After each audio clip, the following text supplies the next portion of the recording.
আসসালামু আলাইকুম প্রিয় দর্শক। জরায়ুর মুখ খুলে যাচ্ছে আর আপনি বুঝতেই পারছেন না, কিছুক্ষণের মধ্যেই গর্ভপাত হতে পারে, কিন্তু আপনি এখনও বসে আছেন অজান্তে। হ্যাঁ, এখনই আপনার গর্ভের সন্তানটি ঝুঁকিতে থাকতে পারে যদি আপনি এই লক্ষণগুলো না জানেন। এই ভিডিওটি আপনাকে জানাবে সেই 5টি ভয়ঙ্কর লক্ষণ যেগুলো দেখা দিলেই বুঝবেন জরায়ুর মুখ খুলে যাচ্ছে, আর দেরি করলে হারাতে পারেন গর্ভের সন্তানকে। জরায়ুর মুখ খোলা মানে কি, এই কথাটা আগে পরিষ্কারভাবে বুঝে নিতে হবে। প্রিয় দর্শক, আমি বলছি না ভয় পেতে, আমি বলছি সচেতন হতে। এই ভিডিওতে আপনি শিখবেন জরায়ুর মুখ খোলার 5টি গোপন লক্ষণ, কেন খুলে যায়, কাদের হওয়ার সম্ভাবনা বেশি, কিভাবে প্রতিরোধ করবেন বাসাতেই, এবং কখন চিকিৎসকের কাছে না গেলে ঝুঁকিতে পড়বেন। প্রথমেই জানবো জরায়ুর মুখ খোলা এই কথাটার মানে কি। জরায়ু হচ্ছে গর্ভধারণের সময় শিশুকে ধারণ করার জায়গা। এটা আমরা সব মায়েরা কম বেশি জেনে থাকি। জরায়ুর নিচের অংশে থাকে জরায়ুর মুখ, ইংরেজিতে যাকে বলে সার্ভিক্স। প্রিয় দর্শক, একটু মনোযোগ দিন। এই মুখটা গর্ভাবস্থায় থাকে বন্ধ। স্বাভাবিক অবস্থায় এটি 3 থেকে 4 সেন্টিমিটার লম্বা এবং শক্ত থাকে, কিন্তু গর্ভাবস্থা যখন জরায়ুর মুখ আগেভাগেই খুলে যেতে শুরু করে, তখনই শুরু হয় বড় ধরনের বিপদ। জরায়ুর মুখ খুলে গেলে কি হয়? 1 নাম্বার, গর্ভপাত, বিশেষ করে প্রথম 20 সপ্তাহে। অকাল প্রসব, 7-8 মাসে বাচ্চা জন্মে যায়। সন্তান বাঁচলেও অসুস্থ বা অপূর্ণাঙ্গ হতে পারে। রক্তপাত, ইনফেকশন, জরুরি সিজারিয়ান প্রয়োজন হতে পারে। অনেক ক্ষেত্রে বাচ্চা মারা যায়। কখন খুলে যেতে পারে জরায়ুর মুখ? গর্ভাবস্থা 14 থেকে 26 সপ্তাহ সবচেয়ে ঝুঁকিপূর্ণ সময়। অনেক সময় 30 থেকে 35 সপ্তাহ মুখ খুলে যায়। কিছু মায়ের ক্ষেত্রে 12 সপ্তাহের আগেই খুলে যেতে শুরু করে। এই অবস্থা খুবই বিপজ্জনক। জরায়ু মুখ খোলার 5টি প্রধান লক্ষণ। পেটের নিচে ভারী টান বা চাপ অনুভব করা। অনেক মা বলেন নাভির নিচ থেকে সবসময় মনে হয় টান দিচ্ছে, বা মাথা নিচে নামছে, মনে হচ্ছে এটি জরায়ুর মুখ খোলার প্রাথমিক লক্ষণ হতে পারে। পিঠে ও কোমরে চাপ বা ব্যথা। পেট না ব্যথা করে পিঠের নিচের অংশে হালকা থেকে মাঝারি ব্যথা হয়, যেন মাসিকের ব্যথা। অনেকেই একে ব্যাক পেইন ভেবে অবহেলা করেন, কিন্তু এটা হতে পারে জরায়ুর মুখ নরম হয়ে যাওয়ার সংকেত। সাদা পানি বা তরল নির্গত হওয়া। যদি সাদা, পাতলা, গন্ধহীন বা একটু গন্ধযুক্ত তরল প্রতিদিন হঠাৎ বেশি পরিমাণে বের হয়, সেটি অ্যামনিওটিক ফ্লুইড ল্যাকেজ হতে পারে। জরায়ুর মুখ খুলে গেলে এই পানি বেরিয়ে আসতে পারে। রক্ত পড়া বা বাদামি দাগ। হালকা রক্ত পড়া বা বাদামি দাগ দেখা গেলে অবশ্যই সতর্ক হবেন। জরায়ুর মুখ খুলে গেলে ভেতরে টান পড়ার ফলে এই দাগ বা রক্ত দেখা দিতে পারে। তলপেটে চাপ বা বাচ্চা নিচে নেমে যাচ্ছে মনে হওয়া। অনেক মা বলেন মনে হচ্ছে বাচ্চা নিচে নামছে বা হাঁটার সময় টান দিচ্ছে। এটা জরায়ুর মুখ খোলার কারণ হতে পারে। কারা বেশি ঝুঁকিতে আছেন চলুন জেনে নেই। প্রতিটি গর্ভবতী মায়ের শরীর একরকম নয়। কিছু মা আছে যারা বিশেষভাবে ঝুঁকির মধ্যে থাকেন। জরায়ুর মুখ খোলার সম্ভাবনা তাদের মধ্যে অনেক বেশি। চলুন জেনে নেই সেই মায়েদের তালিকা। যাদের আগের গর্ভপাত হয়েছে, বিশেষ করে দ্বিতীয় ট্রাইমেস্টারে 4 থেকে 6 মাসে যারা গর্ভপাত করেছেন। এরপরে যাদের আগে প্রিম্যাচিউর ডেলিভারি হয়েছিল, 7 থেকে 8 মাসে বাচ্চা জন্ম। এরপরে বলছি তৃতীয় সেই মায়ের তালিকা যাদের জরায়ুর গঠন স্বাভাবিক না। 4 নম্বরে হলো যাদের জরায়ু অপারেশন বা ডিএনসি হয়েছে আগে, যাদের যমজ বা একাধিক বাচ্চা রয়েছে, যাদের জরায়ু মুখ ছোটবেলা থেকেই দুর্বল থাকে, বারবার প্রসব বা টানা গর্ভধারণের ইতিহাস, নিম্ন রক্তচাপ, অতিরিক্ত হাঁটাহাঁটি বা শারীরিক পরিশ্রম করা গৃহবধূ। জরায়ুর মুখ খুলে যায়। জরায়ুর মুখ খুলে যাওয়ার কারণগুলোকে 2টি ভাগে ভাগ করা যায়, শারীরিক কারণ আর বাহ্যিক কারণ।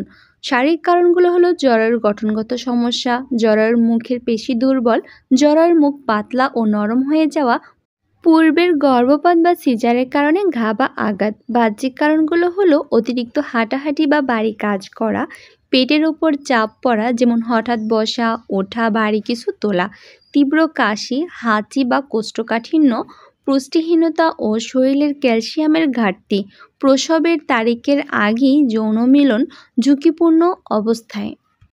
চিকিৎসক কিভাবে বুঝবেন মুখ খুলে গেছে কিনা? Vaginal checkup, internal checkup, doctor হাত দিয়ে জরায়ুর মুখ স্পর্শ করে দেখবেন মুখ নরম, খোলা বা বন্ধ আছে কিনা। টিভিএস, এই টিভিএসের মাধ্যমে জরায়ুর মুখ কতটা খুলেছে, কতটা পাতলা স্ক্রিনে দেখা যাবে।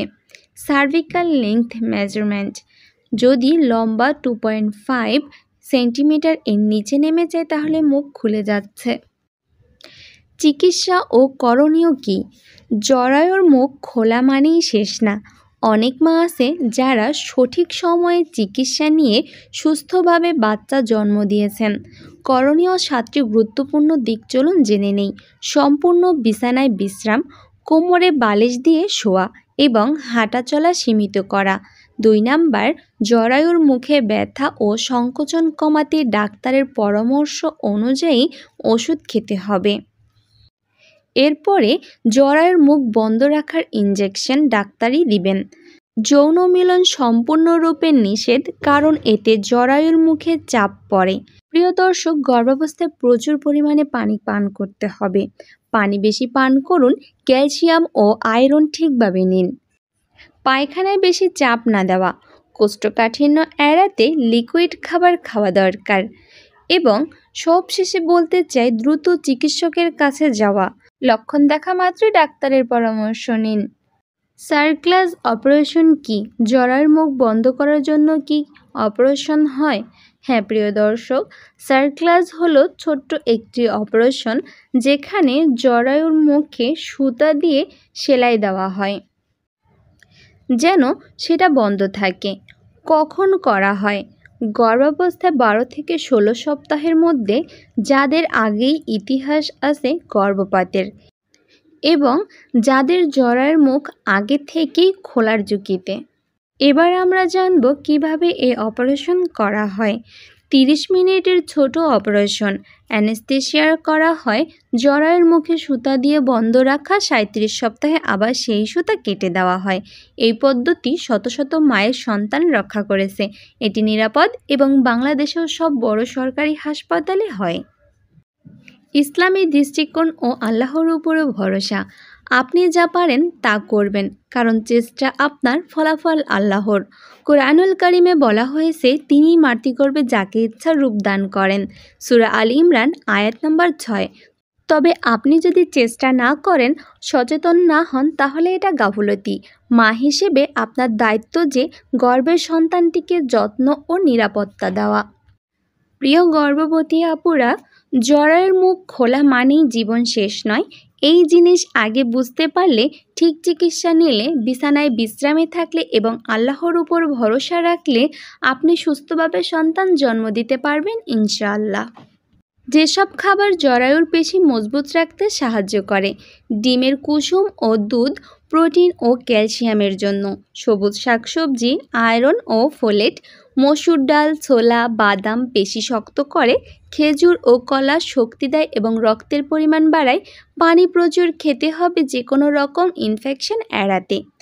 যেসব কাজ একদম করা যাবে না: ভারী কিছু তোলা, যেমন সিঁড়ি দিয়ে ওঠানামা, দীর্ঘক্ষণ দাঁড়িয়ে থাকা, বাজারে যাওয়া যাবে না, বাচ্চা কোলে নেওয়া, রাগ টেনশন এসব করা যাবে না।